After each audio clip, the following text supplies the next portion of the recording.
नमस्ते विद्यार्थियों। Online class की इस कड़ी में फिर से आपका स्वागत है।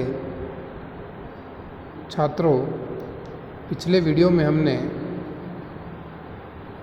अंग्रेज़ सरकार द्वारा अपनाई गई भू राजस्व नीतियों के बारे में अध्ययन किया था और आज हम इस वीडियो में अंग्रेज सरकार द्वारा कौन कौन सी अकाल नीतियाँ अपनाई गई उसके बारे में अध्ययन करेंगे।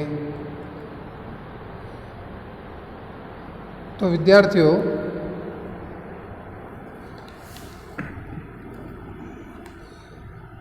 हमने पिछले वीडियो में देखा था कि कैसे अंग्रेजों द्वारा भू राजस्व की जो नीतियाँ अपनाई गई उससे किसानों की हालत दिन ब दिन बदतर होती चली गई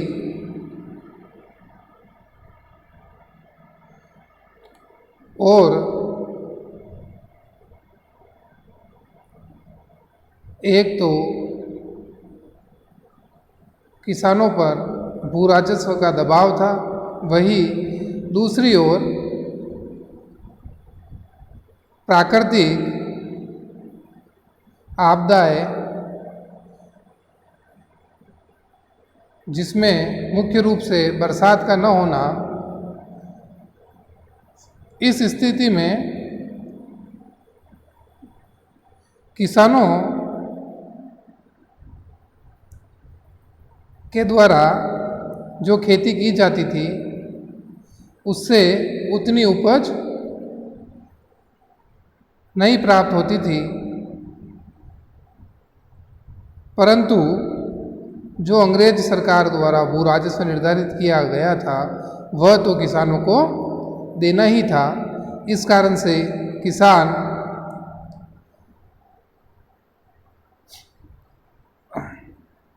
की हालत दिन ब दिन बदतर होती चली गई और भारत, जो कि एक सोने की चिड़िया कहलाता था, वहाँ निरंतर अकाल और अंग्रेज सरकार द्वारा अपनाई गई भू राजस्व नीतियों के कारण किसान निरंतर रूप से गरीब होता चला गया। तो हम विद्यार्थियों इस वीडियो में अध्ययन करते हैं कि अंग्रेज सरकार द्वारा अकाल के प्रति कौन कौन सी नीतियाँ अपनाई गई थी। तो देखिएगा विद्यार्थियों कि स्वतंत्र भारत में जन्म लेने वाली अधिकतर युवा पीढ़ी 1947 के पहले के भारत देश के उस काल से आज प्राय अनभिज्ञ ही है, क्योंकि उन्हें न तो गुलामी के दिनों में हमारे पूर्वजों द्वारा भोगे गए वो कष्ट के दिन याद है और न ही उस काल में क्रांतिकारियों द्वारा किए गए संघर्ष की वीर गाथाएं याद है। अपने आप को साम्यवादी कहलाने वाले लोगों ने अपनी चिर परिचित आदत से मजबूर होकर और उन महान क्रांतिकारियों की शहादत को नीचा दिखाने के लिए एक अलग ही राग अलापना शुरू कर दिया है कि भारत देश पर ब्रिटिश राज्य के अनेक उपकार है। वे न होते तो यार रेल न होती, न डाक व्यवस्था होती और न ही सड़क होती, और 500 से ऊपर आपस में लड़ने वाली रियासतें अपनी सारी ऊर्जा व्यर्थ कर देती थी, जिससे प्रजा गरीब, भूखी और महामारियों से परेशान होती। यानी कि विद्यार्थियों, बहुत से जो साम्यवादी लोग हैं जो वर्तमान में ये बताते हैं कि अंग्रेजों ने जो भारत के ऊपर शासन किया था उससे भारत का बहुत विकास हुआ, जबकि वास्तविकताएं कुछ और थी। जो रेल, डाक व्यवस्था और सड़कों का जो जाल अंग्रेजों द्वारा बिछाया गया था, वह केवल और केवल उनके फायदे के लिए बिछाया गया।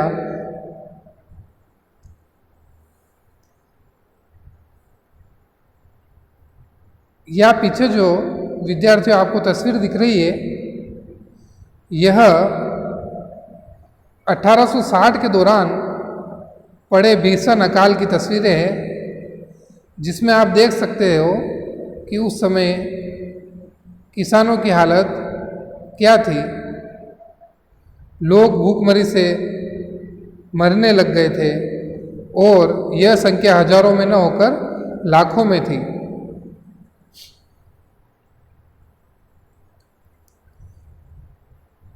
अब आगे देखिएगा, कृत्रिम आंकड़ों से यह सिद्ध करना कि देश की दशा अच्छी है बहुत आसान है, जबकि सुशासन की असली परीक्षा तो अकाल या कोई प्राकृतिक आपदा आती है देश पर, उसमें होती है।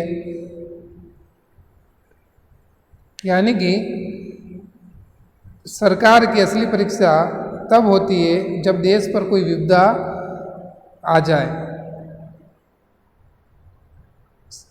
तो विद्यार्थियों, 1770 ईस्वी में बंगाल में भयानक अकाल पड़ा। 1883 में गुंटूर और मसूलीपट्टम में भीषण अकाल पड़ा। इन अकालों को देखते हुए अंग्रेज सरकार द्वारा कप्तान वॉल्टर कैंपबेल ने तहकीकात कमेटी के सामने बयान देते हुए कहा था कि अन्न के अभाव में भूखे लोग कुत्तों और घोड़ों तक को मारकर खा गए। उसने एक बंदर की घटना सुनाई कि वह अकेला शहर में चला गया तो लोग भूखे भेड़ियों की भांति उस पर टूट पड़े और उसके टुकड़े टुकड़े कर कर खा गए। और विद्यार्थियों, गंटूर में तो सारी आबादी का तीसरा हिस्सा अकाल का शिकार हो गया। तो देखिए, अंग्रेज अधिकारी ही उस समय की स्थिति बता रहा है, तो आपको समझ में आ रहा होगा कि स्थिति कितनी भयानक थी।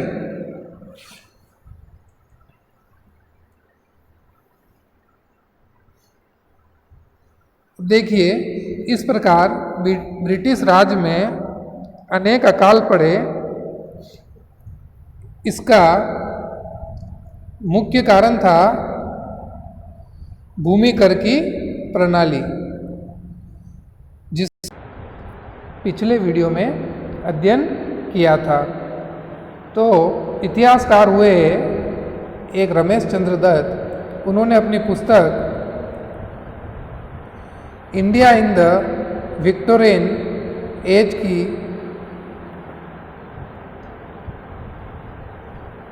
एज नामक पुस्तक में ब्रिटिश काल में भूमि कर की मात्रा 56% या 58% और कई 60% तक बताई है। इस तरह साधारण प्रजा की गरीबी दिनों दिन बढ़ती जाती थी और ब्रिटिश सरकार के खजाने बढ़ते जाते थे। विद्यार्थियों, ब्रिटेन के लिए भारत देश एक सोने का अंडा देने वाली मुर्गी के समान था, जिसका मुख्य उद्देश्य इस मुर्गी को केवल जिंदा रखना था। भारतवासियों की समृद्धि और सुख की उन्हें कोई चिंता नहीं थी। अब हम देखते हैं कि ब्रिटिश काल के दौरान मुख्य रूप से जो बड़े बड़े अकाल भारत के अंदर पड़े, वो कौन कौन से सन में और कहाँ पर इन अकालों का सामना जनता को करना पड़ा था। तो जो 1860 ईस्वी में भयंकर अकाल पड़ा, किंतु उत्तरी पश्चिमी प्रांत के दक्षिणी पूर्वी जिलों में थोड़ी बहुत वर्षा हो जाने से अकाल की भयंकरता में कमी आ गई। भारत सरकार ने प्रथम बार कर्नल बेयर्ड स्मिथ की अध्यक्षता में एक अकाल आयोग की नियुक्ति की, किंतु अकाल आयोग की सिफारिशें कार्यान्वित नहीं हो सकी। विद्यार्थियों, 1860 ईस्वी के अंदर जो भयंकर अकाल पड़ा था, जिस कारण से ब्रिटिश सरकार द्वारा प्रथम बार 1860 के अंदर जाकर प्रथम बार, जिसका मुख्य रूप से इस आयोग के गठन के पीछे उनका उद्देश्य या मंशा 1857 की क्रांति का विद्रोह जो जनता द्वारा किया गया था उसको लेकर थी, क्योंकि अंग्रेजों को पता चल गया था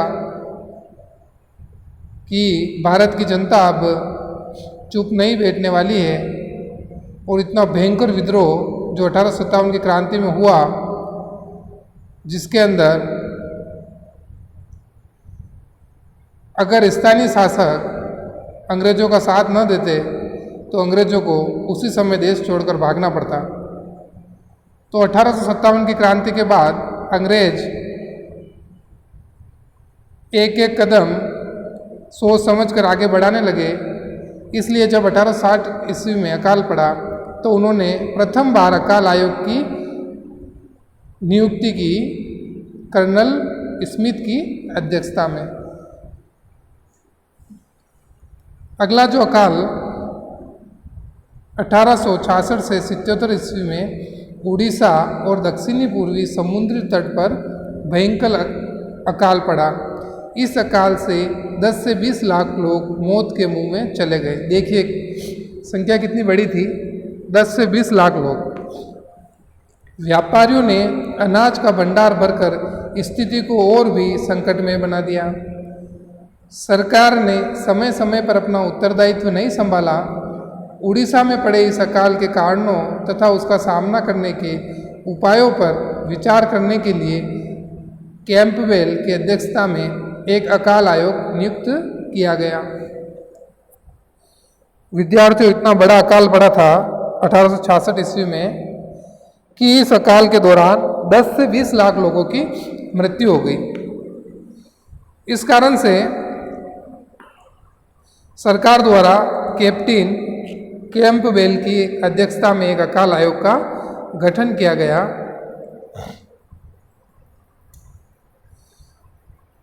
अब देखिए 1868-69 में उत्तरी पश्चिमी प्रांत पंजाब और राजपूताना के कुछ भागों में अकाल पड़ा। सरकार ने इस दिशा में अधिक सजग रहने के आदेश जारी किए, फिर भी 1 से 2 लाख लोगों को अपने जीवन से हाथ धोना पड़ा। या सुधार कर लेना, 1 से 2 लाख लोगों को अपने जीवन से हाथ धोना पड़ा। तो यह भी देखिए कितना बड़ा अकाल था जो 1868 ईस्वी में आया था।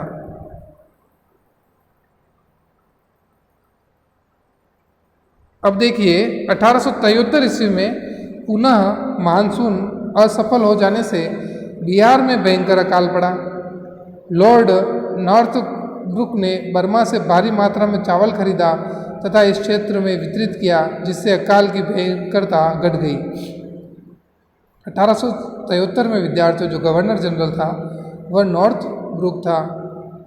इसने क्या किया, जब अकाल आया था बिहार के अंदर तो चावल जो इसने आयात किए वो बर्मा से भारी मात्रा में चावल आयात करके यहाँ पर स्थानीय लोगों तक इन चावल को बांटा गया, जिससे इस अकाल की जो भयानकता थी उसमें थोड़ी बहुत कमी आई।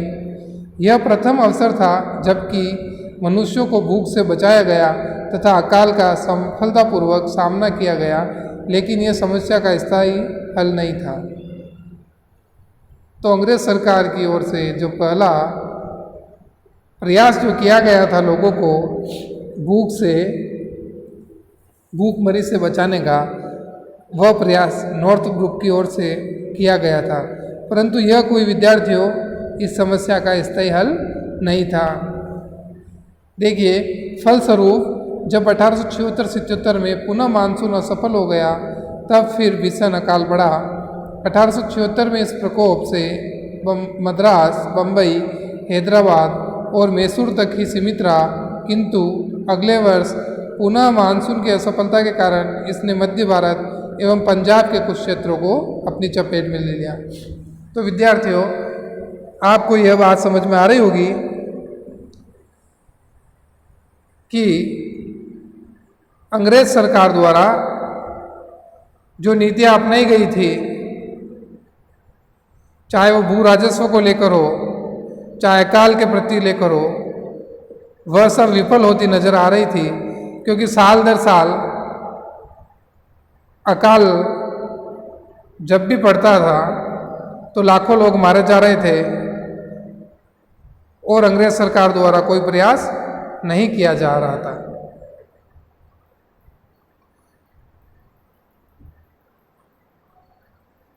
अब देखिए,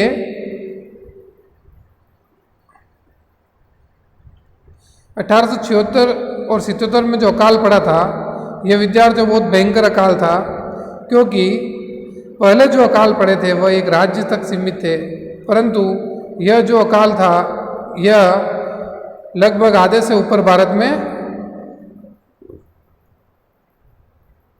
आधे से ऊपर राज्यों में इस अकाल ने चपेट में ले लिया था, आधे से ऊपर राज्यों को भारत के। तो देखिए, इतने विशाल क्षेत्र पर पूर्ण अकाल का प्रकोप कभी नहीं हुआ था। और इस समय जो विद्यार्थियों गवर्नर जनरल था वह था लॉर्ड लिटन। लिटन ने इस दिशा में कोई ठोस कार्य नहीं किया। जब लाखों लोग अकाल के कारण भूखों से मर रहे थे, तब लिटन ने एक शानदार दरबार का आयोजन किया। इतना ही नहीं, उसने 9 लाख पौंड मूल्य का अनाज विदेश से निर्यात किया। जब लोगों को देश के अंदर अनाज की जरूरत है और लिटन द्वारा देश से अनाज का निर्यात किया जा रहा है, देखिए कितना मूर्खतापूर्ण निर्णय इस गवर्नर जनरल द्वारा लिया गया, जिसकी आलोचना अनेक इतिहासकारों द्वारा, यहाँ तक कि ब्रिटेन की संसद द्वारा भी इसकी आलोचना की गई थी। परिणाम स्वरूप केवल ब्रिटिश क्षेत्र में 50 लाख लोग अकाल की भेंट चढ़ गए। इससे लिटन की तीव्र आलोचना हुई। अतः लिटन ने सर रिचर्ड स्ट्रेची की अध्यक्षता में अकाल आयोग नियुक्त किया। स्ट्रेची आयोग ने 1880 में अपनी रिपोर्ट प्रस्तुत की। इसने मुख्य रूप से निम्न सुझाव दिए। तो विद्यार्थियों, लिटन की जब चारों तरफ से आलोचना होने लगी, तो उसने एक अकाल आयोग नियुक्त किया था, जिसका नाम था स्ट्रेची आयोग। तो इस आयोग ने कुछ सुझाव दिए। वो कौन कौन से थे? देखिए कि अकाल के समय स्वस्थ व्यक्तियों को राहत कार्यों में नियुक्त किया जाए तथा उन्हें पेट भरने योग्य पारिश्रमिक दिया जाए। आयोग का अनुमान था कि 15% किसान परिवार ऐसे कार्यों का लाभ उठाने को तैयार हो जाएंगे। यानी कि इस आयोग ने कहा था कि अकाल के समय जो स्वस्थ व्यक्ति है उनको अकाल राहत कार्यों में लगाया जाए। दूसरा जो सुझाव दिया इसने, विशेष परिस्थितियों में स्थानीय व्यापारियों को अनाज के वितरण का कार्य सौंपा जाए और उन पर करीब से नियंत्रण रखा जाए। तीसरा जो सुझाव था कि अकालग्रस्त क्षेत्रों में भू लगान स्थगित कर दिया जाए। यह स्थगित है, स्थापित नहीं है, प्रिंट मिस्टेक हो गई। स्थगित कर दिया जाए अथवा समाप्त कर दिया जाए। कितना अच्छा सुझाव दिया इसने कि किसानों की हालत इतनी दयनीय हो जाती थी कि वो भू लगान कहाँ से देगा अकाल के समय। फिर भी अंग्रेज सरकार द्वारा उनसे भू लगान वसूल किया जाता। तो स्ट्रेची आयोग ने सुझाव दिया कि आप ये भू लगान ले रहे हो, ये अकाल के समय स्थगित करो या इसको समाप्त कर दो, तथा किसानों के कर्जे की व्यवस्था की जाए जिससे कि किसान बेल तथा बीजों की व्यवस्था कर सके।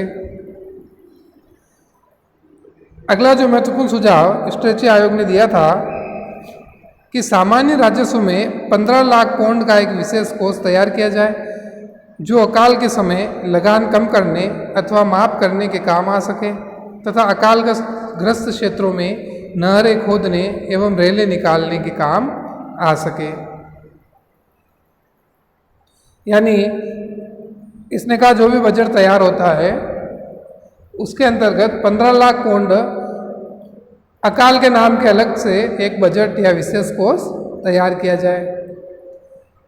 तथा अगला सुझाव इसने दिया केंद्र के नियंत्रण में स्थानीय अकाल कोड का निर्माण किया जाए।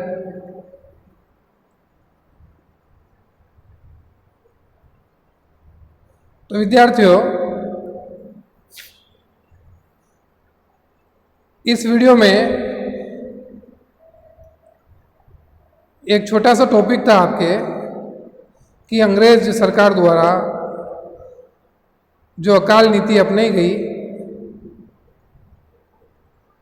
वो क्या थी और अंग्रेजों के समय मुख्य रूप से कहाँ पर अकाल का सामना जनता को करना पड़ा। तो इस बारे में एक छोटा सा टॉपिक था, उसका अध्ययन हमने इस वीडियो के माध्यम से किया। तो मुख्य रूप से इसमें आपको ये बात याद रखनी है कि जो 1876 का जो अकाल था, इस अकाल ने आधे से ऊपर भारत को अपनी चपेट में ले लिया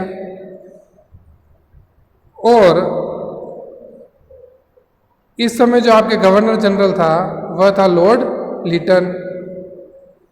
और एक तरफ तो अकाल से लोग जूझ रहे थे और दूसरी तरफ लिटन द्वारा एक शानदार दरबार का आयोजन कराया गया जिसकी चारों तरफ बहुत आलोचना हुई और इसी आलोचना के कारण स्ट्रेची आयोग अंग्रेज सरकार द्वारा स्थापित किया गया। तो ये स्ट्रेची आयोग क्या था, इसकी सिफारिशें क्या थी, ये आपको याद करनी है। ठीक है विद्यार्थियों, इस वीडियो में बस इतना ही। मिलते हैं नेक्स्ट वीडियो में। धन्यवाद।